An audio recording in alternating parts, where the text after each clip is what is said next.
설 연휴를 며칠 앞둔 어느 겨울날, 창밖에는 잘게 부서지는 눈송이가 흩날리고 있었다. 박수진, 올해 61살. 대기업 회계부장 자리에서 은퇴한 지 6년이 다 되어간다.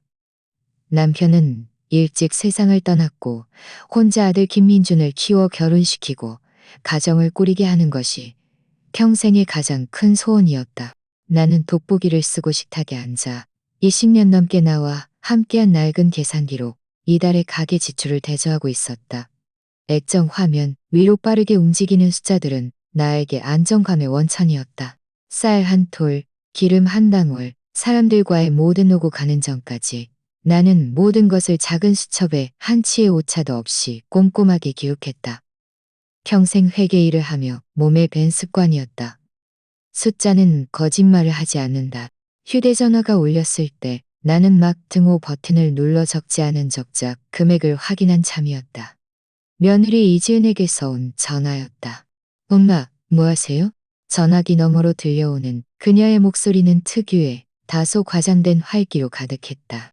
아니, 장부 정리하고 있었지.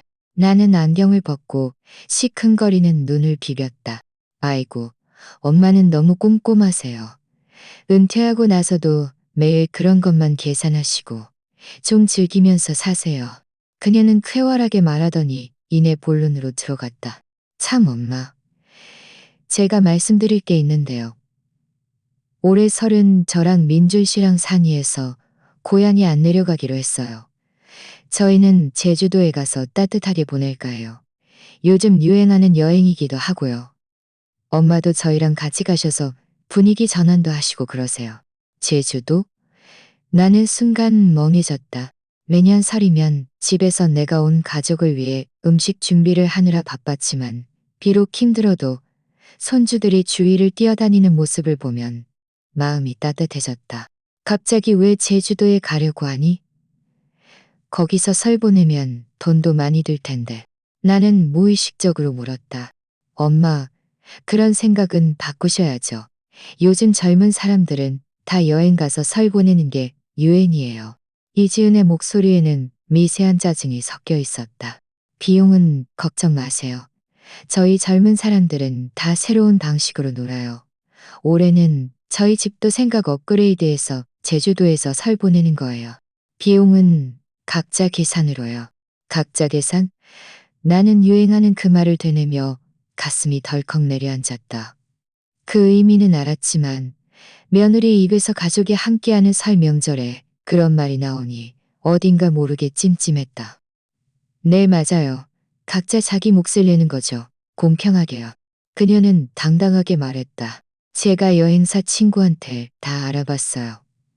최고급 가족 패키지인데 5성급 호텔에 해산물 뷔페, 요트 투어까지 다 포함되어 있어요. 항공권, 호텔, 각종 활동까지 합치면 엄마 몫이 한 1,000만 원쯤 될 거예요. 1,000만 원? 계산기를 쥐고 있던 내 손이 멈칫했다. 하마터면 계산기를 바닥에 떨어뜨릴 뻔했다. 내 한 달 연금은 150만 원 남짓이다. 1,000만 원은 내가 한 푼도 쓰지 않고 7달 가까이 모아야 하는 돈이었다. 전화기 너머에서는 내 반응을 예상이라도 한 듯. 이지은이 재빨리 덧붙였다. 엄마, 많이 들린다고 생각하시겠지만 이 돈은 주로 민준 씨 회사 연말 자금 회전에 필요한 거예요. 엄마 돈이 민준 씨 사업을 돕는다고 생각하시면 돼요. 그리고 저희 젊은 사람들끼리는 다 이렇게 해요. 너무 깊게 생각하지 마세요. 사기를 치는 것을 이렇게나 순수하고 고결하게 포장하다니. 심지어 아들의 사업과 그녀가 말하는 젊은 사람들의 규칙까지 엮어버렸다. 내 마음속에는 가는 바늘이 콕 박힌 듯했다. 아프진 않았지만 답답했다. 나는 몇 초간 침묵하다가 평온하게 물었다. 그렇게 비싸면 비용 내역서를 나한테 보내줄 수 있니? 그 돈이 어디에 쓰이는지 나도 알아야 할 것 같아서. 아이고, 엄마는 그런 거 잘 모르세요. 이지은의 목소리가 순간 높아졌다. 짜증을 더 이상 숨기지 못했다. 다 여행사 패키지라서 항목별로 복잡해요. 제가 엄마한테 일일이 설명하기도 어렵고요. 그냥 가실 건지 안 가실 건지만 말씀해 주세요. 민준 씨는 엄마 모시고 밖에 나가서 바람 쐴 생각에 엄청 기대하고 있단 말이에요. 또 김민준이었다. 그녀가 뭔가 요구할 때마다 항상 내 아들을 내세웠다. 전화기 너머에서 김민준이 희미하게 외치는 소리가 들렸다. 이지은, 잘 얘기해. 엄마, 걱정 마세요. 걱정 마? 어떻게 걱정을 안 할 수 있겠니? 이건 가족이 설 명절을 어디서 보낼지 상의하는 것이 아니라 정교하게 짜인 재정 통보 같았다. 나는 평생 숫자와 씨름하며 살았고 가장 싫어하는 것이 바로 흐지부지한 회계였다. 나는 깊이 숨을 들이쉬며 마음속 의구심과 불쾌감을 억눌렀다. 아들의 성격은 너무나 잘 알고 있었다. 우유부단하고 주관이 없었다. 집안의 크고 작은 일은 거의 이지은이 결정했다. 지금 내가 거절하면 이번 설은 아마 싸움과 냉전 속에서 보내게 될 터였다. 표면적인 화목을 위해 너무나도 많이 양보해왔으니 한 번 더 양보한다고 해서 달라질 것도 없었다. 그래, 알겠다. 내 목소리는 너무나 평온해서 나 자신도 놀랄 정도였다. 내일 돈 보내줄게. 아이고, 엄마, 정말 최고예요. 역시 엄마가 우리를 제일 아껴주시는 줄 알았어요. 이지은의 신이 나서 소리쳤다. 사흘 후 나는 홀로 눈 덮인 북쪽 지방에서 따뜻한 제주도로 날아왔다. 비행기가 착륙하는 순간 습하고 뜨거운 바닷바람이 코끝을 스쳤다. 희미한 짠 내음이 섞여 있었지만 내 마음속에는 단 한 조각의 온기도 느껴지지 않았다. 김민준과 이지은은 나를 마중 나오지 않았다. 호텔 위치만 문자로 보내주고는 택시를 타고 오라고 했다. 나는 휴대전화 화면에 뜬 낯선 호텔 이름을 보며 자조적인 미소를 지었다. 1,000만 원이라는 거액의 협찬금을 냈는데 공항 마중조차 나오지 않다니. 호텔은 중문 해변에 있었다. 화려하고 웅장한 5성급 리조트 호텔이었다. 나는 낡은 여행 가방을 끌고 회색 점퍼 차림으로 호화로울 로비에 서 있었다. 주변에 화려한 옷을 입고 명품으로 치장한 관광객들과는 확연히 이질적인 모습이었다. 이지은이 알려준 호실을 따라 그들이 머무는 층으로 올라갔다. 엘리베이터 문이 열리자마자 복도급 뷔페 레스토랑에서 시끄러운 소리가 들려왔다. 소리를 따라 걸어갔고 문 앞에 도착하는 순간 나는 얼어붙었다. 넓은 뷔페 레스토랑 안 통유리창에 가장 가까운 전망 좋은 자리에 여러 개의 큰 테이블이 합쳐져 있었다.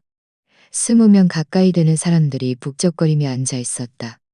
며느리의 엄마인 최기분 여사가 여왕처럼 그 한가운데에 앉아 있었다. 새빨간 원피스를 입고 목에는 과장된 진주 목걸이를 걸고 있었다. 침을 튀기며 자신을 둘러싼 남녀들에게 큰 소리로 자랑하고 있었다. 많이들 먹어. 사양 말고. 여기 해산물이 제일 신선해. 마음껏 먹어.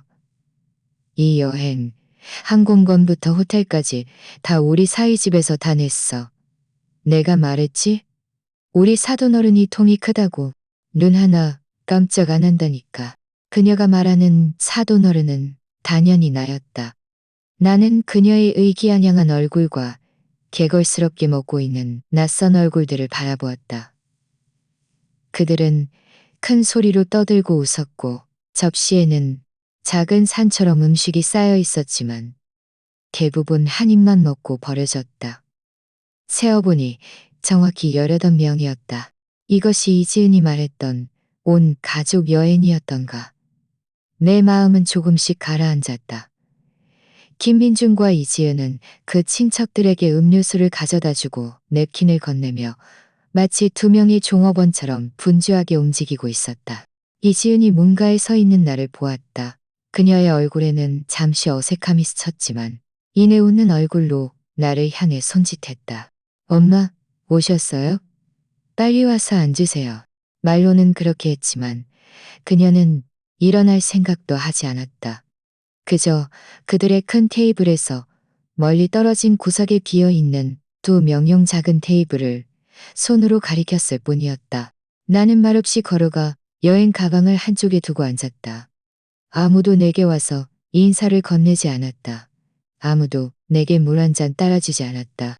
나는 마치 잘못된 촬영장에 온 엑스트라처럼 나와는 상관없는 이 구석에 방치된 듯했다. 내 아들은 처음부터 끝까지 그저 한 번 나를 쳐다보았을 뿐 이내 다시 장모님 쪽 친척들을 상대하느라 바빴다. 이른바 각자 계산이란 내 돈으로 그들 온 가족이 광란의 파티를 벌이는 것이었다. 나는 이 연애의 유일한 후원자가 되었지만 식탁에 앉을 자격조차 없었다. 잠시 후 유니폼을 입은 친절한 종업원이 다가와 허리를 굽히고 나지막이 물었다. 손님, 무엇을 드릴까요? 내가 막 입을 열려는 순간 이지은의 날카로운 목소리가 멀리서 들려왔다. 신경 쓰지 마세요. 우리랑 같이 온 분이에요. 그 목소리는 덤덤했지만 마치 종업원에게 이 사람은 우리가 데리고 온 공짜 밥 먹는 노인네이니 이 사람에게 시간을 낭비할 필요 없다고 말하는 듯한 고압적인 의미를 담고 있었다. 주변 몇몇 테이블의 손님들이 그 소리를 듣고 모두 이쪽을 바라보았다. 그들의 눈빛에는 호기심과 탐색이 섞여 있었다. 그 순간 나는 얼굴이 화끈거렸다. 마치 사람들 앞에서 따귀를 맞은 기분이었다. 나는 평생 체면을 중요하게 여겼는데 늙어서 자식 며느리에게 이렇게 공개적으로 모욕을 당할 줄이야. 테이블 아래에 놓인 내 손은 무의식적으로 꽉 쥐어졌다. 손톱이 손바닥을 깊이 파고들어 따끔한 통증이 전해졌다. 이 통증은 오히려 혼란스러웠던 내 생각을 순간적으로 또렷하게 만들었다. 나는 고개를 들어 여전히 광란의 파티를 벌이고 있는 저 멀리 사람들을 바라보았다. 정신없이 친척들을 챙기고 있는 내 아들을, 그리고 너무나 당연하다는 표정을 짓고 있는 내 며느리를 바라보았다. 나는 문득 지난 몇 년간 내가 어리석게도 모른 척했던 것이 세상에서 가장 어리석은 행동이었음을 깨달았다. 모른 척한다고 해서 존경을 얻을 수 있는 것이 아니라 그들의 오만함과 더욱 심해지는 착취만 불러올 뿐이었다.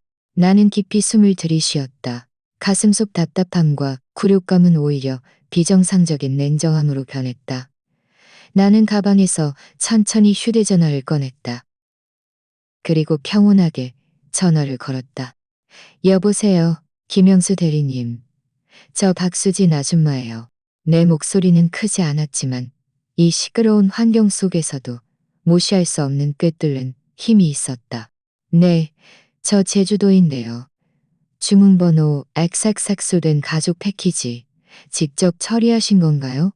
그거 좀 확인해 주세요. 전화기 너머의 김영수 대리는 우리 회사와 오랫동안 거래해온 여행사 직원이었다. 아주 믿음직한 젊은이였다. 그는 즉시 대답했다. 네, 박수진 아줌마. 제가 처리했습니다.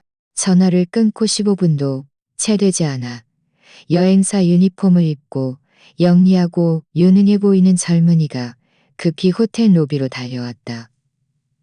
그가 바로 김영수 대리였다. 그는 손에 서류 봉투를 들고 나를 보자마자 공손하게 성큼성큼 다가왔다. 박수진 아줌마, 찾으시는 서류 다 가져왔습니다. 나는 고개를 끄덕이며 그에게 말했다. 나를 따라와.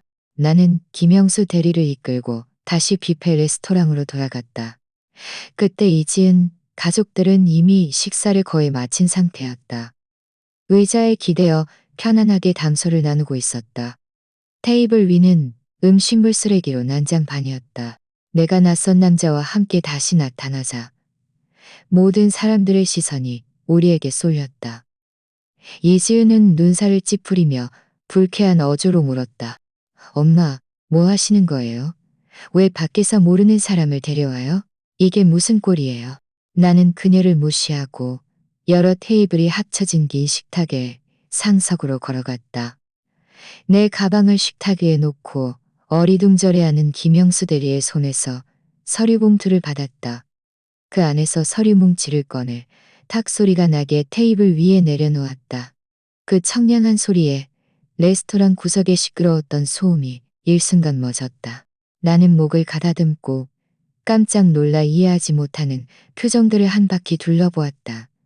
내 시선은 마침내 얼굴색이 변하기 시작한 이지은에게 멈췄다. 네가 나한테 1,000만 원이 어떻게 쓰이는지 설명하기 어렵다고 했지? 내 목소리는 여전히 평온했지만 마치 차가운 해부용 칼처럼 이 위선적인 연애를 갈라놓으려 준비하는 듯했다. 괜찮아. 숫자는 거짓말을 하지 않으니까. 내가 전문가를 불러서 이 돈의 장부를 명확하게 정리해 보려고. 나는 김영수 대리에게 고개를 돌리며 그에게 시작하라고 했다. 김영수 대리는 분명 이 상황에 다소 긴장했지만 뛰어난 직업정신으로 금세 침착함을 되찾았다. 그는 맨 위에 있는 서류 한 장을 들고 큰 소리로 읽었다. 존경하는 내빈 여러분, 박수진 여사님의 위탁에 따라 주문번호 XXX 제주도 5일 4박 디럭스 가족 패키지 비용을 공개합니다. 그는 잠시 멈췄다가 계속 말했다. 본 패키지에는 성인 3명의 왕복 항공권, 5성급 호텔 숙박, 매일 새끼 식사 및 지정 관광지 입장권이 포함되어 있으며 선샤인 여행사에서 주관했습니다. 본 패키지의 최종 계약 총액은 320만 원입니다. 320만 원. 이 숫자가 나오자마자 며느리의 엄마인 최기분 여사가 가장 먼저 비명을 질렀다. 그녀 주변의 친척들도 순간 아수라장이 되었다. 웅성거리고 수군거렸다. 모든 사람들의 시선은 마치 탐조등처럼 일제히 이지은과 김민준에게 쏟아졌다. 이지은의 얼굴은 순간 창백하게 질렸다. 그녀는 벌떡 일어나 김영수 대리를 손가락으로 가리키며 윽박질렀다. 당신 무슨 헛소리 하는 거예요? 당신 혹시 잘못한 거 아니에요? 어떻게 이렇게 살 수가 있어요? 김영수 대리는 그녀의 말에 깜짝 놀랐지만 이내 침착하게 대답했다. 손님, 백지장 같은 계약서, 원본과 영수증이 여기 있습니다. 여행사 직인과 고객님의 자필 서명이 있으니 틀릴 리가 없습니다. 그는 말하면서 계약서와 영수증 원본을 사람들 앞에 펼쳐 보였다. 나는 냉정하게 이성을 잃은 이지은을 바라보며 나의 회개 감사를 계속했다. 이지은, 나는 그녀의 이름을 불렀다. 계약 총액은 320만 원인데 너는 나에게 1,000만 원을 요구했어. 그렇다면 추가된 680만 원은 자선단체에 기부할 생각이었니? 아니면 네 개인 재테크 계좌에 넣어둘 생각이었니? 내 목소리는 높지 않았지만 한 글자 한 글자가 모처럼 그녀의 마음에 박히는 듯했다. 그녀의 입술이 떨렸고 아무 말도 하지 못했다. 나는 멈추지 않고 시선을 돌려 어안이 벙벙한 친척들을 바라보았다. 그리고 나는 테이블 위에 놓인 또 다른 서류를 들었다. 호텔 프런트에서 내가 뽑아온 소비 내역서였다. 이 계약서는 우리 가족 3명의 비용만 포함하고 있어. 그렇다면 여기에 앉아 계신 18분의 귀한 손님들, 여러분의 항공권, 숙박, 그리고 며칠 동안 호텔에서 발생한 모든 고액 소비는 어떤 계좌에서 지출된 것인가요? 제가 낸 320만 원짜리 패키지 비용에서요. 친척들은 서로를 마주 보았다. 처음에는 남의 불행을 즐기던 표정들이 공포와 분노로 변했다. 그들은 마침내 자신들이 공짜 휴가를 즐기러 초대된 것이 아니라 이지은이 나를 속이기 위한 도구로 이용되었음을 깨달았다. 심지어 이 사기극의 대가를 치러야 할지도 모른다는 생각에 이르렀다. 최기분, 이게 무슨 일이야? 네가 사돈이 다 낸다고 했잖아. 파마머리 중년 여인이 날카롭게 따져 물었다. 맞아. 우리 보고 돈 내라고 했으면 여기까지 오지도 않았어. 다른 남자도 거들었다. 최기분 여사의 얼굴은 불그락푸르락 변했다. 그녀는 이지은을 매섭게 노려보더니 상황을 무마하려 했다. 아이고, 사돈, 이러지 마세요. 뭘 그렇게 따져요? 다 한 가족인데. 이지은도 다 같이 즐겁게 놀려고 그랬겠죠? 한 가족? 나는 비웃었다. 최 여사님, 저는 박 씨고 당신은 최 씨예요. 우리는 자식들의 사돈 관계일 뿐 아무런 혈연 관계도 없어요. 제 돈은 제가 평생 힘들게 모은 노후 자금이지 누구든 마음대로 가져다 체면 세우고 손님 대접하는 가족 기금이 아니에요. 그렇게 즐거운 것을 좋아하시면 이 즐거운 파티 비용은 주최자인 당신이 부담하셔야죠. 마지막으로 내 시선은 처음부터 끝까지 고개를 숙이고 아무 말도 하지 못하는 아들 김민준에게 멈췄다. 그의 얼굴은 손바닥에 묻혀 있었고 어깨는 미세하게 떨리고 있었다. 그가 수치심 때문인지 아니면 두려움 때문인지 알 수 없었다. 김민준. 내 목소리에는 마침내 숨길 수 없는 실망감이 섞여 있었다. 너도 다 알고 있었던 거니? 그는 대답하지 않았지만 그의 침묵은 이미 최고의 대답이었다. 내 마음은 완전히 무너졌다. 이것은 단순한 사기극이 아니었다. 내가 가장 사랑하는 아들이 묵인하고 그의 아내와 장모님 일가가 공모하여 나를 대상으로 벌인 추악한 연극이었다. 나는 똑바로 섰다. 전례 없는 가벼움이 느껴졌다. 가장 가까운 사람에게 완전히 실망하고 나니 남은 것은 순수한 이성뿐이었다. 나는 김영수 대리에게 말했다. 고마워요. 김영수 대리님. 이 서류들의 전자 파일도 제 이메일로 보내주세요. 그리고 나는 이미 아수라장이 된 사람들을 향해 돌아서서 나의 결정을 발표했다. 이제 이 일에 대한 처리 방안을 발표하겠습니다. 내 목소리는 판사가 망치를 두드리는 소리처럼 순간 혼란스러운 현장을 침묵시켰다. 모든 사람들이 나를 바라보았다. 그들의 눈빛은 복잡했다. 놀라움, 두려움, 권만이 섞여 있었다. 나는 가방에서 내 작은 가계부와 펜을 꺼냈다. 수십 년 동안 나와 함께한 이 오래된 습관이 지금은 가장 강력한 무기가 되었다. 나는 새 페이지를 펼치고 쓰면서 또렷하게 말했다. 첫째 이지은, 너는 나를 속여 680만 원을 추가로 갈취했어. 너는 24시간 안에 이 금액과 내가 이전에 지불했던 320만 원, 총 1000만 원을 내 은행 계좌로 전액 돌려줘야 해. 이 돈은 처음에 가족 간의 정으로 후원한 것이지만 너희들이 가족의 정을 사기 수단으로 삼았으니 나는 이 후원을 공식적으로 철회한다. 이지은은 입을 벙긋거리며 반박하려는 듯했지만 내 차가운 시선 아래 결국 말을 삼켰다. 둘째, 나는 계속 말했다. 최기분 여사와 그녀의 18명 친척들에게 시선을 던졌다.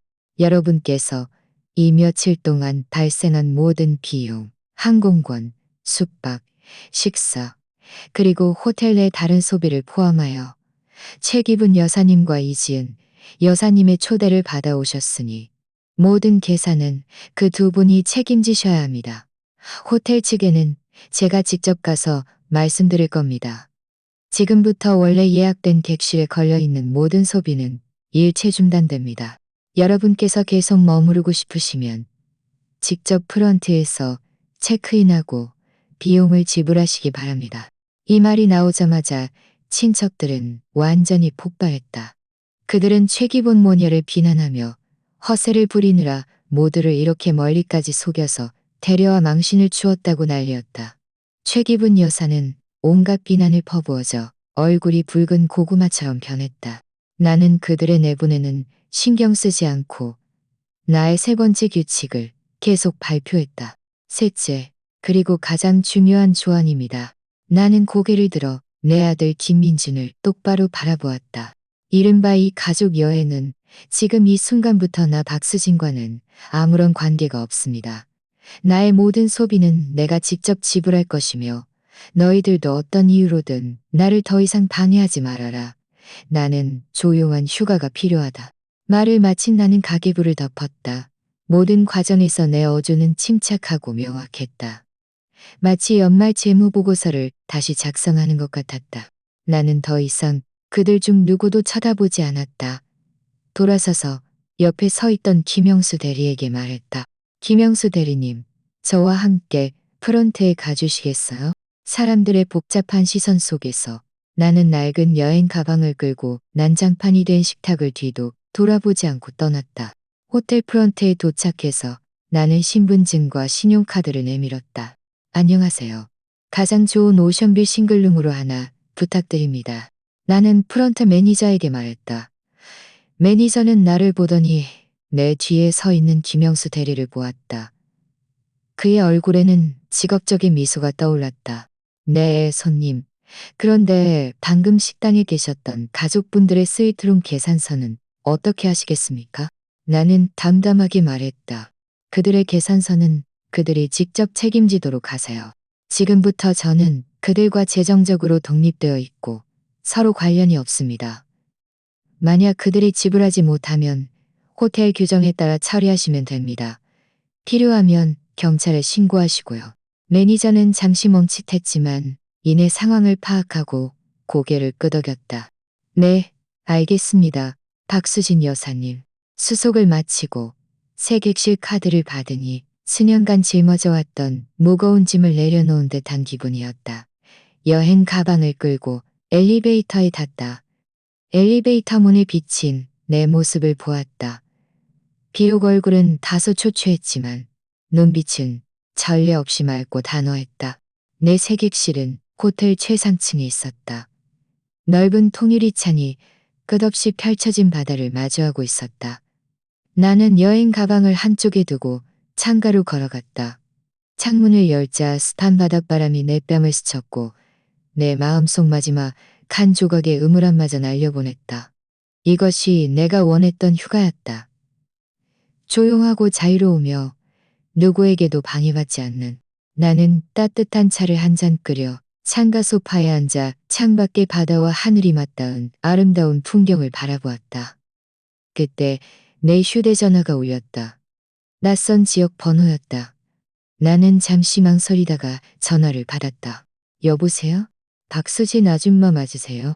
전화기 너머에는 젊은 남자의 목소리가 들렸다. 어딘가 익숙했다. 네, 맞아요. 누구세요? 아줌마, 안녕하세요. 저 이진우 부장이에요. 신한은행 신용대출부 부장이요. 예전에 아줌마네 아파트 아래층에 살던 이진우 기억하세요? 이진우. 내 머릿속에 안경을 쓴 수줍음 많던 젊은이의 모습이 떠올랐다. 그는 옛날 내 이웃이었는데 나중에 그 집이 이사 갔다. 설마 은행 부장이 되었을 줄이야. 이진우 기억하고 말고 네가 어떻게 나한테 전화를 다 했니? 나는 다소 놀랐다. 전화기 너머 이진우의 어조는 잠시 멈칫하더니 조심스럽게 말을 꺼냈다. 박수진 아줌마 실례합니다만 사실은 아드님 김민준 씨가 최근 저희 은행에 적지 않은 고위험 신용대출을 신청하셨습니다. 저희가 배경 심사를 하던 중 그분 명의의 신용카드 몇 개가 모두 연체 상태라는 것을 발견했습니다. 게다가 그분의 회사에서 이전에 받은 가장 큰 사업 대출은 아줌마 명의의 아파트 한 채를 담보로 잡고 있었고 아줌마가 제일 보증인이셨습니다. 그래서 제가 옛 이웃으로서 아줌마께 이 안에 있는 위험에 대해 미리 알려드리는 것이 필요하다고 생각했습니다. 조심하셔야 할 것 같습니다. 이진우의 말은 마치 거대한 폭탄처럼 내 머릿속에서 꽝 하고 터졌다. 김민준 회사 대출에 대해서는 알고 있었다. 3년 전 그가 회사를 차릴 때 초기 자금이 부족해서 내게 도움을 청했다. 그때 나는 내 노후 자금을 내놓았지만 부족해서 결국 내 명의의 유일한 여유 아파트, 즉 남편이 남겨준 학군 아파트를 담보로 잡고 은행에서 5천만 원을 대출받았다. 당시 계약서에는 내가 제일 보증인이라고 명시되어 있었다. 지난 몇 년간 김민준의 회사는 잘 운영되는 것처럼 보였다. 그도 가끔 나에게 용돈을 주며 사업이 성공한 듯한 가짜 이미지를 만들었다. 나는 그의 대출 상환 능력을 한 번도 의심한 적이 없었다. 그가 속은 텅 비어 있으면서 겉만 번지르르하게 유지하고 있었을 줄은, 심지어 고위험 신용대출로 돌려 막기를 하고 있을 줄은 상상도 못했다. 그리고 이번 제주도 여행, 그 1,000만 원 사기극 뒤에 숨겨진 진실이 순간 수면 위로 떠올랐다. 그는 효도하기 위함도 아니었고 가족 상봉을 위함도 아니었다. 그는 단지 보증인인 나에게서 또 한 번 돈을 뜯어내어 끝없는 재정부멍을 메우려 했을 뿐이었다.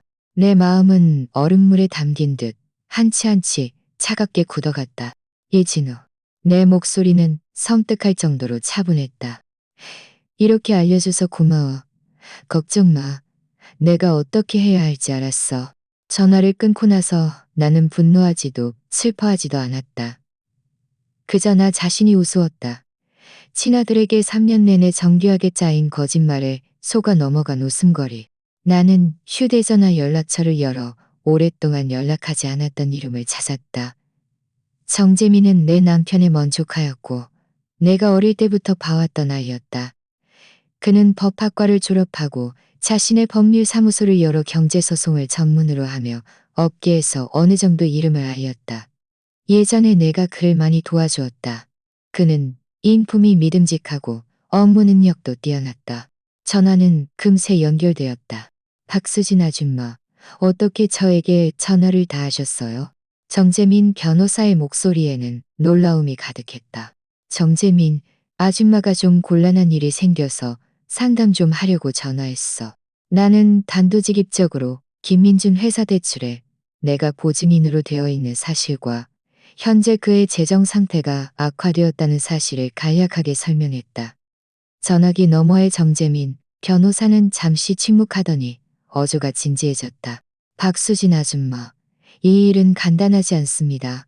법률 규정에 따르면 만약 김민준 씨의 회사가 파산하여 대출금을 상환할 능력이 없다면 은행은 채권자로서 제1보증인인 아줌마께 모든 채무를 추심할 권리가 있습니다. 최악의 경우 아줌마가 담보로 잡은 아파트가 경매에 넘어갈 수도 있습니다. 알고 있어. 나는 말했다.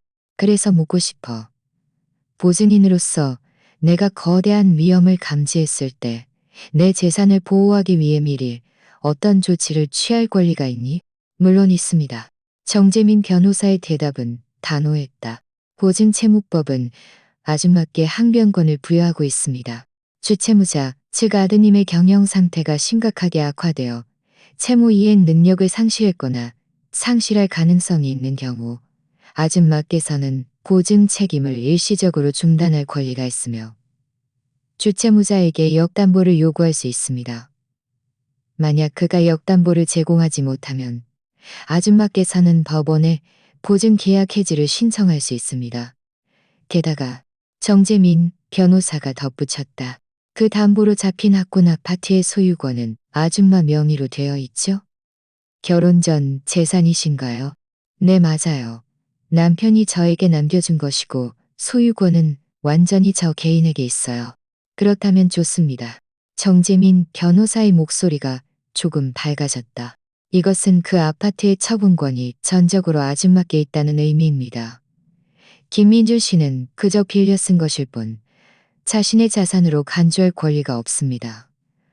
저희는 즉시 은행과 법원에 아줌마의 소유권을 명시하는 공문을 보내고 보증 취소 법적 절차를 시작할 수 있습니다. 그렇게 되면 은행은 김민준 씨 회사에 대한 대출 위험을 재평가하게 될 것이고 아마 그에게 조기 상환을 요구하거나. 나는 조용히 듣고 있었다. 생각이 점점 명확해졌다. 내가 해야 할 일은 그와 싸우거나 울고불고 하는 것이 아니라 법의 무기를 들고 단호하게 자산 분할을 진행하는 것이었다. 좋아, 정재민. 이 일은 전적으로 너에게 맡길게. 지금 당장 내 명의로 관련 법률 서류를 준비해줘. 나는 지금 제주도에 있으니 위임장과 신분증명서, 스캔본은 내가 전자파일로 보내줄게. 서명이 필요한 원본은 내가 돌아가는 대로 제일 먼저 보충할게. 문제없습니다. 박수진 아줌마. 걱정 마세요. 이 일은 저에게 맡기십시오.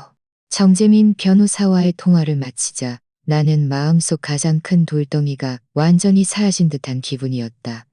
나는 결코 나약한 사람이 아니었다. 그저 7년간의 모성애가 아들에게 두터운 필터를 씌워주었고 나 자신을 속이도록 만들었을 뿐이었다. 이제 필터는 깨졌고 내가 보는 것은 더 이상 내가 보호해야 할 아이가 자신의 행동에 책임을 져야 할 성인이었다. 법률적, 상업적 관계에서, 상업적 관계에서, 상업적 관계에서 나는 발코니로 나갔다. 석양이 서서히 수평선 너머로 지면서 하늘을 붉은 황금빛으로 물들이고 있었다. 이 폭풍은 이제 막 시작되었을 뿐이었고 나는 모든 것을 맞이할 준비가 되어 있었다. 다음 날 오전 나는 객실에서 여유롭게 책을 읽고 있었다. 문벨이 울렸다. 나는 문밖을 통해 보니 김민준과 이지은이었다.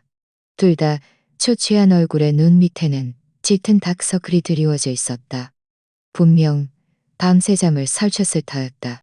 나는 문을 열었지만 그들을 안으로 들이지 않았다. 그저 문틀에 기대어 담담하게 물었다. 무슨 일이야?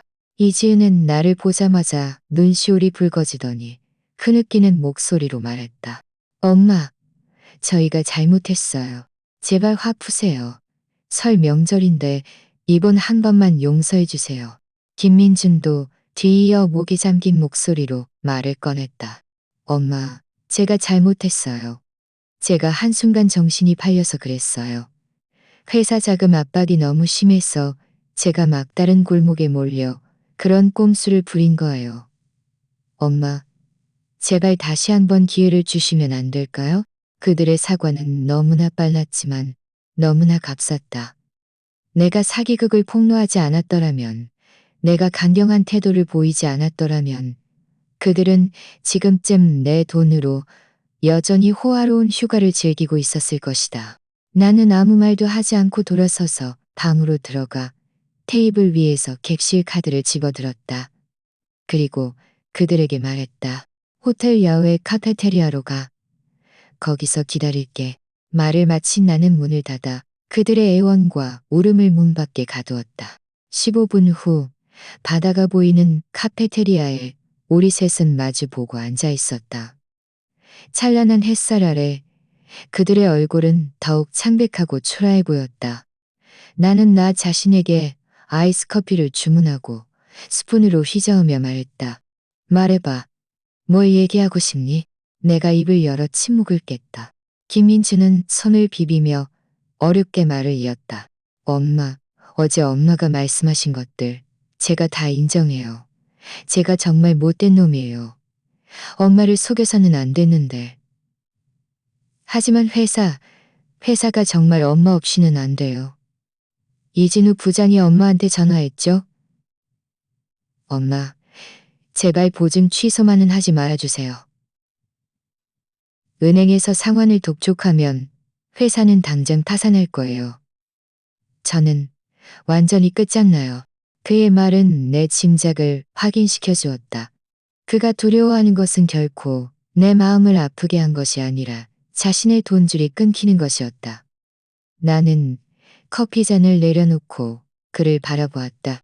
내 눈빛은 깊은 물처럼 고요했다. 김민준, 나는 그에게 물었다. 네가 이지은과 공모해서 각자 계산이라는 거짓말로 나에게 1,000만 원을 속여 빼앗으려 했을 때 혹시 내가 그 돈을 마련하지 못하면 어떻게 될지 생각해 본 적 있니? 혹시 내가 노년에 이 돈으로 비상 상황을 대비하고 있다면 어떻게 될지 생각해 본 적 있니? 그는 입을 벙긋거렸지만 아무 말도 하지 못했다. 나는 계속 물었다. 네가 사업에 실패하고 빚을 지고 신용카드가 모두 연체되었을 때 왜 나에게 숨기고 내 아파트를 담보로 작은 채 너의 허울뿐인 체면을 유지하려고 했니? 왜 솔직하게 나에게 말하고 도움을 청하지 않았니? 저는 엄마가 걱정하실까봐. 그가 더듬거리며 말했다. 내가 걱정할까봐. 나는 세상에서 가장 큰 농담을 들은 듯 픽 웃었다. 너는 내가 걱정할까봐가 아니야, 김민준. 너는 나에게서 속여서 돈을 빼앗는 것이 채권자들에게 고개 숙여 협상하는 것보다 더 쉽다고 생각한 거야. 왜냐하면 네 마음속에 나는 너의 보증인은 바닥이 없는 사람이고 너를 무한정 용서해 줄 수 있는 사람이라고 생각했으니까. 네 마음속에 나는 심지어 너의 채권자들보다도 못한 존재였어. 내 말 한마디 한마디는 수술용 칼처럼 그의 모든 나약하고 이기적인 변명들을 정밀하게 해보아요. 그의 마음속 가장 진실한 생각을 햇빛 아래 드러냈다. 그의 얼굴은 창백하게 질렸고 이마에는 식은땀이 송골송골 맺혔다. 이지은은 상황을 보더니 재빨리 말을 가로치며 감정에 호소하려 했다. 민준 씨도 너무 압박이 심해서 그랬어요. 엄마, 그동안 민준 씨도 쉽지 않았다는 것을 봐서라도 한 번만 더 도와주세요. 저희 다시는 안 그럴게요. 680만 원은 저희가 당장 어떻게든 마련해서 엄마께 돌려드릴게요. 나는 커피잔을 들어 한 모금 마신 후 그들을 바라보며 물었다. 무엇으로 갚을 건데? 네 명품 가방들로? 아니면 김민준이 너에게 사준 그 고급 승용차로? 이지은, 더 이상 나를 바보로 만들지 마. 너희들 지금 당장 친척 18명에 계산서도 낼 돈이 없지. 이지은의 얼굴은 순식간에 새빨개졌다. 나는 커피잔을 내려놓고 최후 통첩을 했다. 내가 오늘 너희를 만난 것은 너희의 사과를 들으려는 것이 아니라 내 결정을 통보하기 위함이다. 첫째, 내가 보증한 대출권에 대해서는 내 변호사가 오늘 오전에 이미 은행과 법원에 보증 취소 신청서를 정식으로 제출했다. 이것은 내 권리이며 협상의 여지가 없다. 둘째, 너희가 나를 속여 빼앗은 돈과 이번 여행에서 발생한 모든 채무는 너희 스스로 해결책을 찾아야 한다. 이것 또한 너희가 선인으로색을 찾아야 한다. 나는 잠시 멈췄다가 이미 얼굴에서 핏기가 가신 아들 김민준을 바라보았다. 네 회사가 파산 정리될지 아니면 네가 직접 새로운 투자자를 찾을지 그건 네 문제다. 오늘부터 나는 너의 사업에 단 한 푼도 더 투자하지 않을 것이다. 내 노후 자금은 나 자신을 위해 써야 한다. 엄마, 김민주는 마침내 무너졌다. 그는 털썩 바닥에 무릎을 꿇고 내 다리를 붙잡고 울부짖었다. 엄마는 어떻게 그렇게 매정할 수 있어요? 제가 엄마의 유일한 아들이잖아요. 엄마가 이러시면 저더러 죽으라는 소리예요. 카페테리아의 다른 손님들이 모두 이쪽을 쳐다보았다. 나는 움직이지 않았다. 그가 내 다리를 붙잡고 오는 것을 내버려 두었다. 내 마음속에는 단 한 조각의 동요도 없었다. 나는 그저 30년 넘게 키운 이 남자를 내려다보며 나지막이 말했다. 김민준, 너를 죽음으로 내모는 것은 내가 아니야. 바로 너 자신이야. 너의 끝없는 탐욕과 감사할 줄 모르는 착취가 너를 이렇게 만든 거야. 나는 너를 어릴 때 키웠지만 네 노년을 책임질 의무는 없어. 너의 인생은 네 스스로 책임져야 해. 말을 마친 나는 부드럽게 그러나 더없이 단호하게 그의 손을 뿌리치고 일어섰다. 나는 더 이상 그들을 뒤돌아보지 않고 카페테리아를 나섰다. 햇살이 내 등 뒤에 따스하게 쏟아졌지만 나는 이토록 외로웠던 적도 이토록 자유로웠던 적도 없었다. 나는 김민준과 이지은에게 이틀의 시간을 주었다. 이 이틀 동안 나는 그들에게서 어떤 전화나 문자도 받지 않았다. 그들은 아마도 가라앉고 있는 그들의 배를 살리기 위해 온갖 방법을 동원하고 있을 것이라고 짐작했다. 그리고 나는 진정한 관광객처럼 완전히 긴장을 풀었다.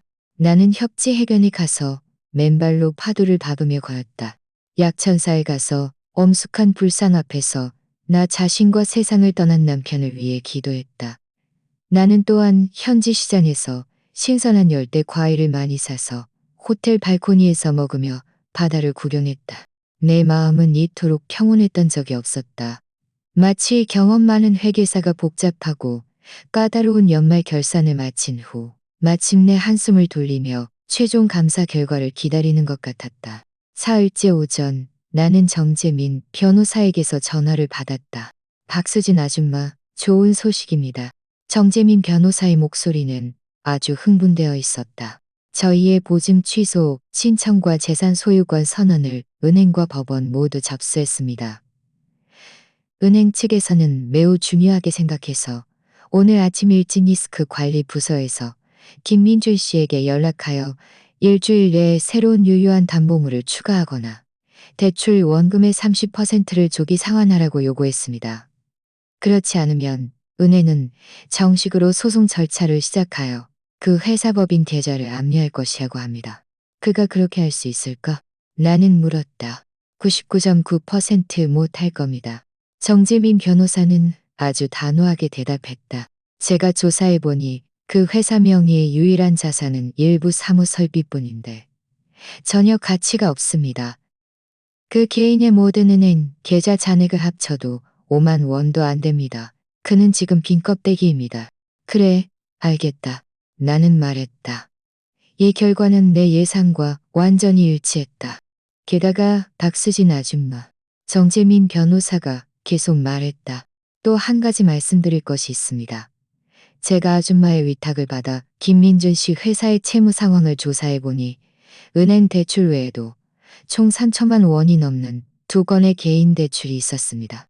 이자는 매우 높고 이미 연체 상태였습니다. 아마 곧 채권자들이 찾아올 겁니다. 나는 침묵했다. 3천만 원은 현재 그에게 있어서 낙타의 등을 부러뜨리는 마지막 지푸라기나 다름없었다. 전화를 끊고 나는 발코니의 등나무 의자에 앉아 한참 동안 아무 말도 하지 않았다. 바닷바람이 불어와 약간의 서늘함을 안겨주었다. 내 마음이 어떤 기분인지 알 수 없었다. 복수심의 쾌감도 없었고 그저 깊은 슬픔만 있었다. 나는 결코 그를 막다른 길로 몰아넣으려 한 것이 아니었다. 그저 그가 사람이 자신의 선택에 대해 대가를 치러야 한다는 것을 깨닫게 하고 싶었을 뿐이었다. 오후에 김민준에게서 전화가 걸려왔다. 그는 새 번호였다. 그의 목소리에는 더 이상 이전의 절망과 분노가 없었고 섬뜩할 정도로 평온함이 깃들어 있었다. 엄마, 은행에서 전화 왔어요. 제 회사 끝났어요. 그는 목이 메어 말을 잇지 못했다. 나는 조용히 들으며 그를 방해하지 않았다. 그는 한참을 울더니 거의 애원하는 듯한 어조로 말했다. 엄마, 제발 저를 한 번만 더 도와주세요. 엄마가 보증 취소만 안 하시면 제가 은행이란 얘기에서 시간을 벌 수 있어요. 회사만 살아있으면 저에게 다시 일어설 기회가 있어요. 엄마, 제가 엄마께 무릎 꿇고 빌게요. 김민준. 나는 그를 끊었다. 내 목소리는 평온하고 단호했다. 이미 늦었어. 내가 그런 게 아니야. 네 스스로 마지막 문을 닫은 거야. 아니요. 늦지 않았어요. 그는 마치 마지막 구명줄이라도 잡은 듯 말했다. 엄마가 고개만 끄덕여 주시면 모든 게 원래대로 돌아갈 수 있어요. 엄마, 정말 제가 감옥에 가는 걸 눈뜨고 보실 거예요. 그 개인 대출해준 사람들, 그들은 조폭이에요. 저를 때려 죽일 거예요. 감옥에 가거나 맞아 죽거나 그건 다 네 선택이야. 내 마음은 전례 없이 단단해졌다. 네가 나를 속이고 낭비할 때 오늘 같은 날이 올 줄 알았어야지. 전화기 너머의 그는 내가 이렇게 매정할 줄은 예상치 못했던 듯했다. 절망적인 애원은 분노에 찬 고함으로 변했다. 박수진, 제가 정말 엄마 친아들 맞아요? 어떻게 이렇게 잔인할 수 있어요? 잔인하다고? 나는 자조적으로 웃었다. 내가 정말 잔인했더라면 네가 결혼할 때 전 재산을 털어 신혼집을 사주지 않았을 거야. 내가 정말 잔인했더라면 3년 전 내 유일한 노후 자금을 네 회사 담보로 잡히지 않았을 거야. 김민준. 내 마음은 너희 부부와 너의 탐욕스러운 장모님 일가가 한 조각 한 조각 직접 찢어 놓은 거야. 말을 마친 나는 곧바로 전화를 끊었다. 그리고 그의 번호를 차단 목록에 추가했다. 이어서 이지은에게서도 전화가 걸려왔지만 나는 마찬가지로 거절하고 차단했다. 세상은 마침내 조용해졌다. 나는 이제부터 완전한 붕괴가 시작될 것임을 알았다. 도미노 첫 번째 조각은 이미 넘어졌고 나머지는 파죽지세로 연달아 쓰러질 것이다. 이 모든 것을 촉발한 이지은은 지금 자신이 직접 심은 고통의 열매를 맛보고 있었다. 남편 회사가 곧 파산하고 본인도 제주도에서 고액의 신용카드 대금을 지불하지 못해 신용보고서에 심각한 오점이 생겼다. 그녀가 다니던 명품 회사는 직원의 이미지와 신용을 매우 중요하게 여겼다. 곧 회사 이사부에서는 개인 재정 상태가 회사 평판에 심각한 영향을 미친다는 이유로 그녀에게 퇴사를 권유했다. 하룻밤 사이에 그들은 남들이 부러워하던 중산층 부부에서 빚더미에 앉은 파산자로 전락했다. 하지만 이 심판은 아직 끝나지 않았다. 김민준과 이지은이 파멸의 위기에 처한 동시에 그들의 오만방자했던 장모 최기분 여사도 종말을 맞이했다. 그날 뷔페 레스토랑에서 나에게 사기극이 폭로된 후 최기분과 그녀의 친척들은 엄청난 혼란과 공포에 빠졌다. 호텔 측에서는 나의 요청에 따라 그들의 스위트룸에 걸려있던 모든 외상 서비스를 중단했다. 이는 그들이 방에서 생수 한 병을 시켜도 현금으로 즉시 지불해야 한다는 의미였다. 더 심각한 것은 호텔 프런트 매니저가 두꺼운 계산서를 들고 정중하지만 단호하게 그들에게 24시간 내에 모든 비용을 정산하지 않으면 호텔 측에서 법적 조치를 취할 것이라고 통보한 것이었다. 그 계산서의 전자 파일을 내가 봤는데 18명이 며칠 동안 숙박과 식사만으로도 6천만 원에 육박하는 엄청난 지출이었다. 게다가 그들은 호텔 면세점, 스파센터 등에서도 적지 않은 금액을 신용카드로 소비했다. 평소 작은 이득만 보던 이 친척들은 이런 상황을 겪어본 적이 없었다. 그들은 즉시 최기분을 에워싸고 약속을 지켜 모든 비용을 지불하라고 아우성쳤다. 최기분, 우리한테 해명해. 네가 우리를 불렀잖아. 네 말 듣고 마음껏 먹고 마셨는데 이제 와서 우리 보고 돈 내라고? 말도 안 돼. 네가 책임 안 지면 우리가 네 집에 가서 난리칠 거야. 네 딸이랑 사위도 편하게 못 살게 할 거야. 최기부는 궁지에 몰려 어쩔 줄 몰랐다. 그녀에게 엄청난 비용을 지불할 돈이 있을 리 없었다. 그녀는 계속 이지은과 김민준에게 전화했지만 그 둘은 자신들의 문제로 바빠 그녀에게 신경 쓸 겨를이 없었다. 전화는 끊기거나 아예 받지 않았다. 호텔에서 제시한 마지막 기한이 임박하자 최기부는 절박한 나머지 가장 어리석은 방법을 생각해냈다. 난동을 부리는 것이었다. 그녀는 친척들을 이끌고 오르르 호텔 로비로 돌진했다. 어떤 사람은 바닥에 드러눕고 어떤 사람은 프런트 테이블을 치며 욕설을 퍼부었다. 호텔이 사기꾼들과 결탁하여 소비자를 기만하는 악덕 업체라고 주장했다. 순식간에 화려한 호텔 로비는 그들 때문에 재래시장처럼, 순식간에 화려한 호텔 로비는 그들 때문에 재래시장처럼 호텔 보안 요원들이 질서를 유지하려 했지만 건장한 남자 친척 몇 명에게 밀쳐져 바닥에 넘어졌고 상황은 한때 통제불능이 되었다. 결국 호텔 매니저는 참다 못해 직접 경찰에 신고했다.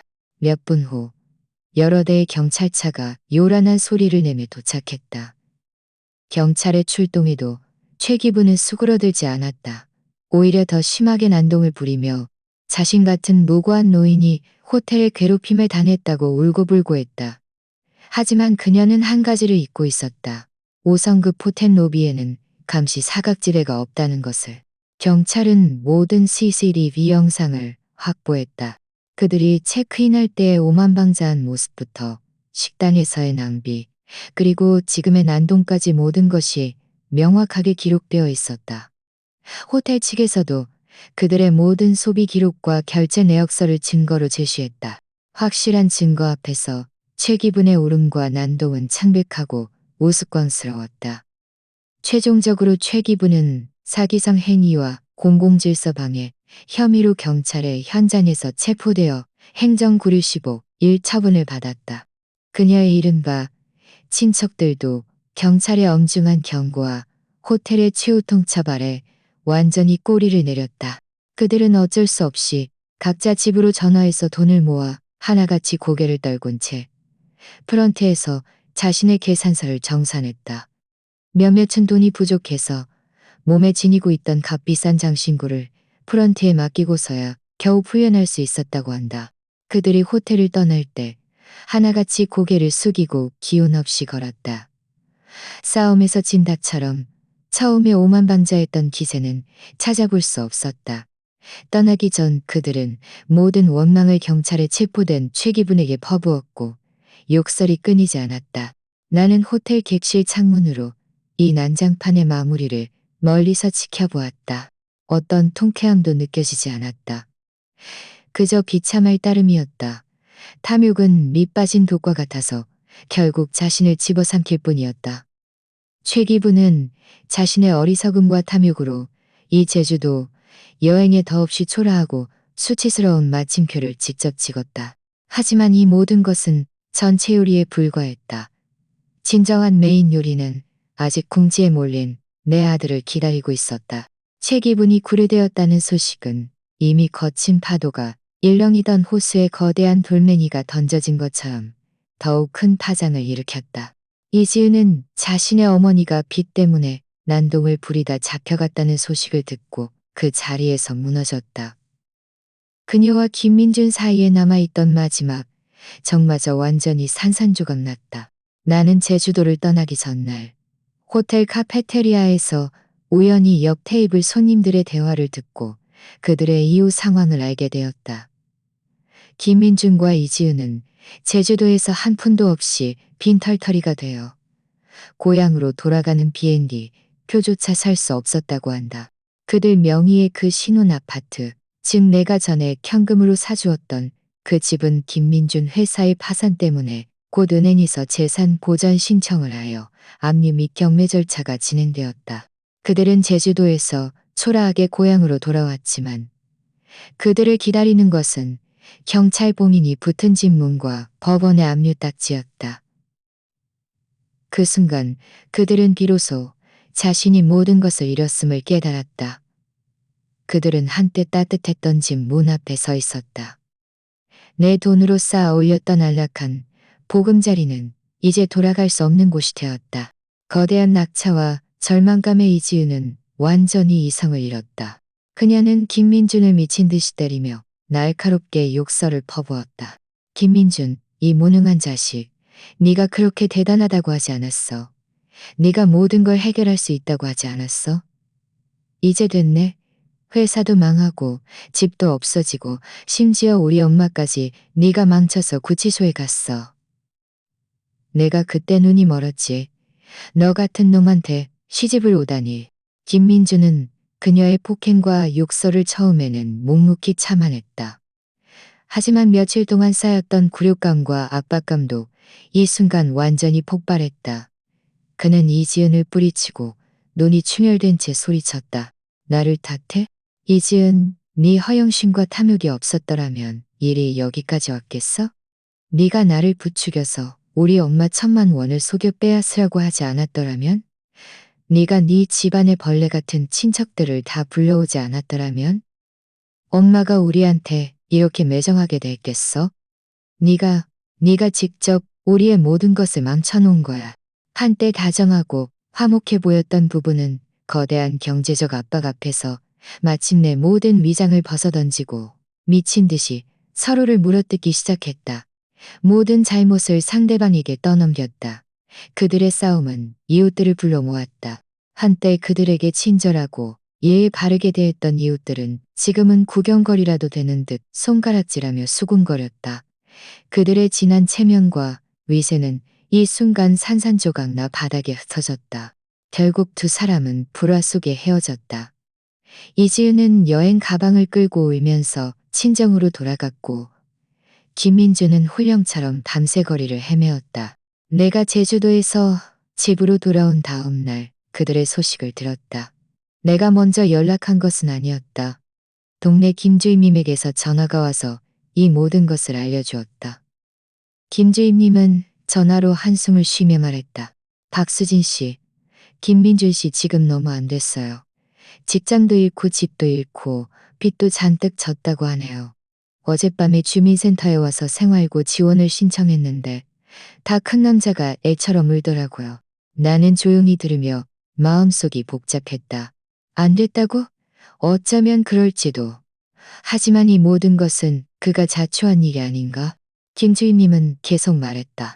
박수진 씨, 제가 알기로는 두 분 사이에 분명 오해가 있을 거예요. 하지만 어쨌든 아드님이잖아요.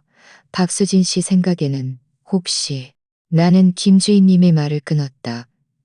어조는 온화했지만 단호했다. 김주임님, 관심 가져주셔서 감사합니다. 집집마다 사정이 다르죠. 김민주는 이미 성인입니다. 자신의 행동에 책임을 져야 합니다. 제가 그에게 줄 수 있는 것은 이미 다 주었습니다. 남은 길은 그 스스로 걸어야 합니다. 전화를 끊고 나는 텅 빈 거실에 혼자 앉아 한참 동안 아무 말도 하지 않았다.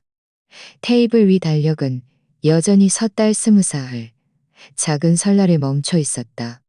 마치 내가 집을 떠난 것이 어제 일인 것처럼 느껴졌지만 모든 것은 이미 뒤바뀌어 있었다. 나는 한때 내 노년이 이 집에서 자식과 손주의 웃음소리 속에서 지나갈 것이라고 생각했다. 하지만 이제야 깨달았다. 남에게 의지하는 따뜻함은 결국 한순간의 불꽃일 뿐이라는 것을. 진정한 평화는 스스로 쟁취해야만 얻을 수 있다는 것을. 내가 이 폭풍이 그들의 모든 것을 잃는 것으로 끝날 것이라고 생각했을 때 나는 김민준에게서 다시 전화를 받았다. 그는 새 번호였다. 그의 목소리에는 더 이상 이전의 절망과 분노가 없었고 사람을 섬뜩하게 만드는 평온함이 깃들어 있었다. 엄마, 저 엄마 집 아래층이에요. 마지막으로 엄마랑 정리하고 싶어요. 나는 창문 밖을 내려다보았다. 김민주는 정말 아래층 늙은 느티나무아에 서 있었다. 그는 얇은 점퍼, 차림으로 겨울바람에 덜덜 떨고 있었다. 온몸이 바싹 말랐고 머리카락은 헝클어져 있었으며 눈빛은 텅 비어 있었다. 나는 즉시 아래층으로 내려가지 않았다. 서재로 들어가 금고에서 두꺼운 서리봉투를 꺼냈다. 이 안에는 내가 며칠 동안 준비한 우리 모자 관계에 대한 모든 것의 마지막 장부가 들어 있었다. 내가 아래층으로 내려갔을 때 김민주는 나를 보고 복잡한 눈빛으로 입술을 몇 번 움직였다. 뭔가 말하려는 듯했지만 결국 아무 말도 하지 않았다. 주민센터 조정위원회로 가자. 어떤 일은 제3자가 입회하여 증명해야 할 필요가 있어. 나는 평온하게 말했다. 김민주는 잠시 멈칫했다. 내가 이렇게 공정하게 처리할 줄은 예상치 못했던 듯했다. 그는 고개를 끄덕이고 말없이 내 뒤를 따랐다.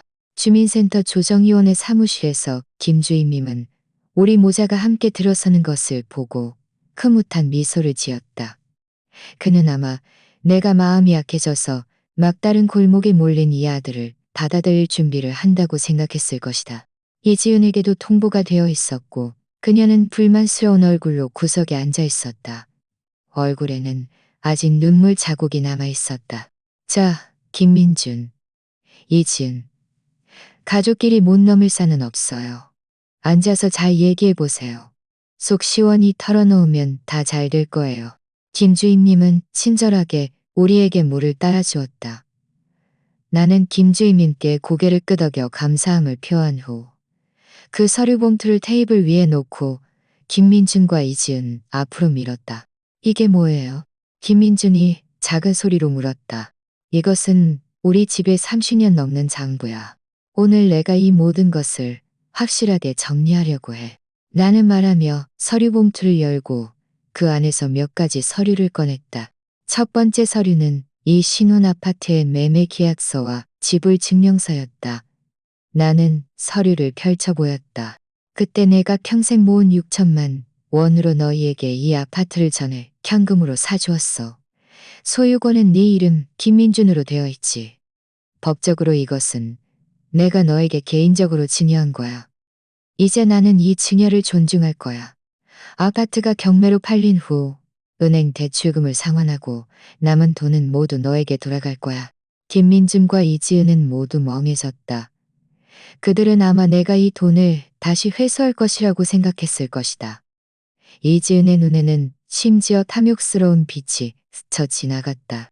하지만 나는 어조를 바꾸어 두 번째 서류를 꺼냈다. 이것은 네 회사가 설립될 때 내가 개인 명의로 너에게 제공한 무이자 5천만 원 대출 증서야. 여기 네 자필 서명이 있지. 이 돈은 아파트 경매잔금에서 우선적으로 나에게 상환해야 해. 김민준의 얼굴은 또다시 창백해졌다. 세 번째, 나는 마지막 서류를 꺼냈다. 이것은 내가 정재민 변호사에게 의뢰하여 작성한 가족 재정 청산 및 미래 부양 협약서야. 오늘 너희가 이 서류에 서명했으면 좋겠어. 나는 협약서를 그들 앞으로 밀고 한 글자 한 글자 설명했다. 협약 내용은 아주 간단해. 첫째, 위 모든 채무를 청산한 후 우리 모자 간의 경제적 관계는 완전히 정리될 거야. 나는 더 이상 너에게 어떤 경제적 보조, 의무도 지지 않을 거야. 둘째, 나의 부양 문제에 대해서는 너희에게 돈을 요구하지도 힘을 요구하지도 않을 거야. 나는 내 연금과 저축으로 좋은 요양원에 들어가거나 간병인을 고용할 거야. 너희는 법률에서 정한 최저 기준에 따라 매달 50만 원의 부양비만 나에게 지불하면 돼. 이 돈은 내가 필요해서가 아니라 법률이 너희에게 요구하는 의무이며 너희에게 아직 엄마가 있다는 것을 상기시켜주는 의미이기도 해. 셋째, 그리고 내가 가장 중요하게 생각하는 조항이야. 나는 너희의 미래 어떤 수입과 셋째, 그리고 내가 가장 중요하게 생각하는 조항이야. 나는 그저 나의 노년이 조용하고 존엄하기를 바랄 뿐이야. 사무실 안은 정막에 휩싸였다. 벽에 걸린 시계만이 째깍거리는 소리를 냈다. 김 주임님은 이 말을 듣고 입을 크게 벌린 채 한참 동안 아무 말도 하지 못했다. 그는 아마 이렇게 냉정하고 이렇게 명확하게 정리된 가족 계산을 본 적이 없을 것이다. 김민주는 그 협약서를 들고 가을바람에 흔들리는 낙엽처럼 손을 떨었다. 그는 고개를 들어 눈물범벅이 된 얼굴로 나를 바라보았다. 엄마, 정말 저를 버리실 거예요? 나는 그의 시선을 마주했다. 마음속으로는 찢어질 듯 아팠지만 내 얼굴에는 단 한 조각의 동요도 없었다. 김민준, 내가 너를 버리는 것이 아니야. 너와 너의 이 가족이 나를 한 번도 진정으로 받아들인 적이 없어. 너희 눈에는 내가 엄마가 아니고 가족이 아니야.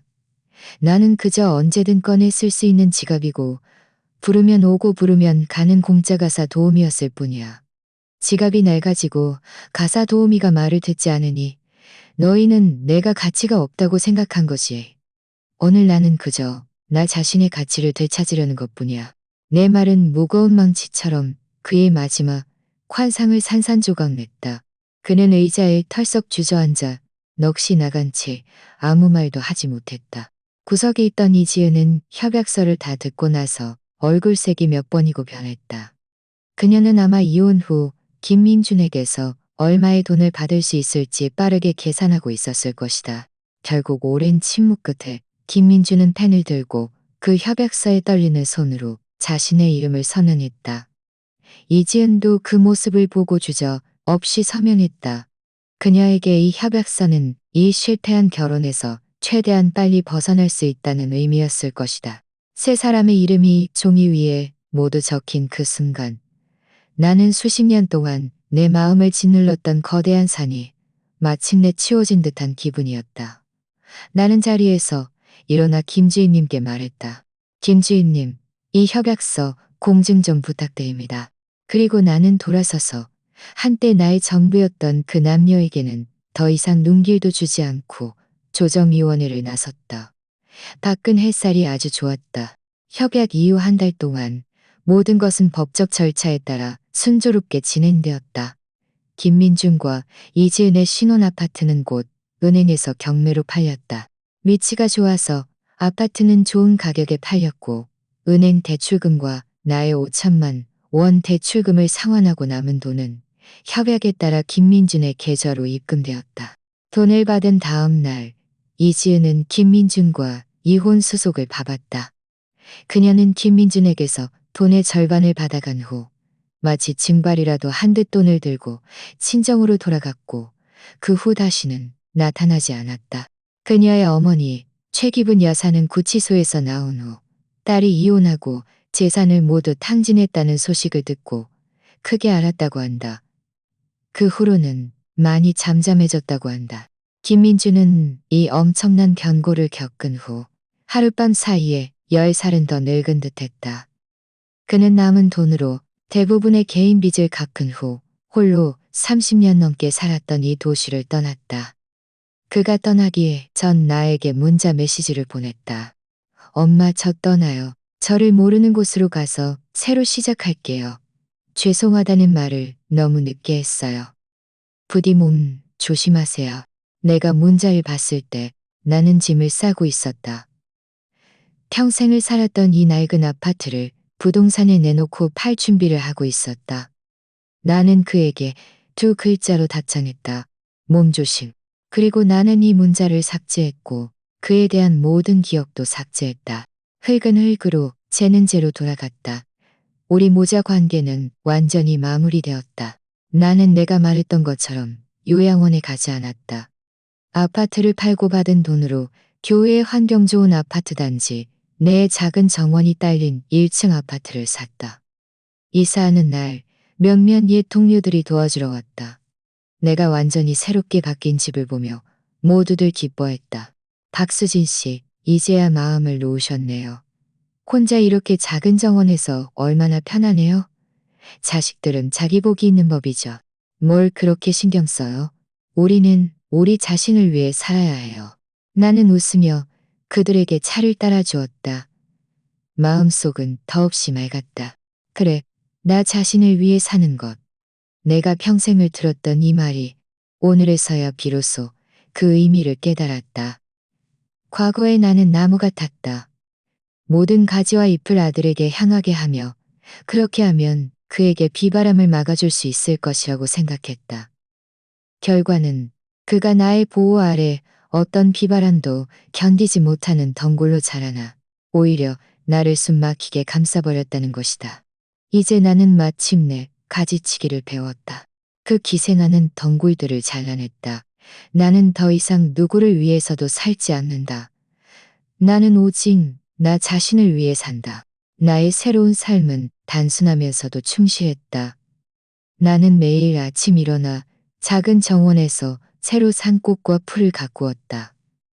그리고 근처 시장에 가서 가장 신선한 식재료를 사서 나 자신을 위한 정성스러운 아침 식사를 만들었다. 나는 더 이상 온 가족의 지출을 계산할 필요도 다른 사람의 입맛을 고려할 필요도 없었다. 내가 먹고 싶은 것을 만들었다. 이렇게 순수하게 나 자신을 기쁘게 하며 사는 느낌은 내가 한 번도 경험해보지 못한 자유였다. 나는 또한 중요한 결정을 내렸다. 가을에 나는 신분증과 연금 증서를 들고 시내의 노인대학에 등록했다. 모집 공고에 가득한 강좌들을 보았다. 서예, 한국화부터 스마트폰 활용, 여행 영어까지 완전히 새로운 세상이 나에게 활짝 열리는 듯했다. 나는 주저없이 3가지 강좌를 신청했다. 늘 배우고 싶었지만 시간이 없었던 서예, 젊었을 때의 아쉬움을 달래줄 한국화, 그리고 미래를 위한 여행 영어. 개강날 나는 세찬 가방을 메고 넓고 밝은 교실로 들어갔다. 내 동급생들은 모두 나와 비슷한 나이의 어르신들이었다.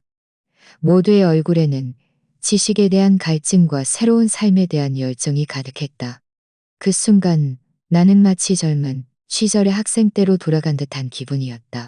서예 수업에서 나는 마음을 다스리는 법을 배웠다. 한 획 한 획, 가로, 작은 공간 안에 천지가 있었다. 선생님은 내 글씨가 오래된 듯하면서도 안정감이 있다고 칭찬하셨다. 마치 내 사람됨과 같다고. 한국화 수업에서 나는 아름다움을 감상하는 법을 배웠다. 꽃 한 송이, 새 한 마리, 산 하나, 물 하나, 모두 정취가 있었다. 내가 가장 많이 그린 것은 내 작은 정원의 꽃들이었다. 그 꽃들이 내 붓끝에서 피어나는 것을 보며 전례 없는 성취감을 느꼈다. 여행 영어 수업에서 나는 소통하는 법을 배웠다. 헬로부터 하우머치 이즈까지 새로운 단어 하나하나가 열쇠처럼 외부 세계로 통하는 창문을 열어주었다. 내 삶은 더 이상 쌀과 기름의 자질구레한 일상도 아니었고 아들의 영원히 해결되지 않는 복잡한 장부도 아니었다. 내 삶은 향기와 색깔, 그리고 새로운 언어로 가득 찼다. 나는 또한 학교에서 뜻이 맞는 몇몇 친구들을 사귀었다. 우리는 함께 수업을 듣고 함께 식사를 했다. 주말에는 함께 짧은 여행도 떠났다. 우리는 옛 마을에도 가고 유명한 산에도 오르고 예전에는 텔레비전에서만 봤던 풍경들을 많이 보았다. 내 친구들은 모두 내가 변했다고 말했다. 예전에 나는 늘 미간을 찌푸리고 걱정이 많았는데 지금의 나는 매일 활짝 웃고 눈빛에 빛이 난다고. 나는 안다. 바로 이 나 자신을 위해 사는 당당함이 나를 밝혀주었다는 것을. 어느덧 또 한 해의 설 명절이 다가왔다. 이번 설에는 나는 고향에 돌아가지도 않았고 어떤 친척과도 연락하지 않았다. 나는 나 자신을 위해 1억 고름심층 여행 패키지를 예약했다. 설날 전날 나는 생강 유람선 위에 서서 멀리 불 밝힌 에펠탑을 바라보았다. 주위에는 세계 각지에서 온 관광객들의 즐거운 웃음소리가 가득했다. 나는 술잔을 들어 밤하늘의 별들을 향해 건배했다. 내가 잃어버린 청춘에, 내가 쏟았던 모든 것에, 내가 쏟았던 모든 것에. 바로 그때 내 휴대전화가 한 번 진동했다. 낯선 번호에서 온 문자 메시지였다. 엄마, 새해 복 많이 받으세요. 저 이번 달 월급 받아서 엄마께 부양비 50만 원 입금했어요. 많지 않지만 제가 직접 벌었어요. 문자 메시지의 발신자는 김민준이었다. 나는 그 문자를 보며 마음이 아주 평온했다. 미움도 원망도 없었다. 마치 평범한 은행 알림 문자를 보는 것 같았다. 나는 휴대전화를 들어 두 글자로 답장했다. 받았다. 그리고 나는 휴대전화를 끄고 가방에 넣었다. 유람선의 백고동 소리가 울리며 나를 더 멀리, 더 넓은 미래로 쉬어날랐다. 나는 내 인생의 새로운 여정이 이제 막 시작되었음을 알았다. 아직 가보지 않은 미지의 세계가, 저 멀리 풍경이 나를 기다리고 있었다. 넓고 푸른 하늘 아래 앞으로의 날들이 창창했다.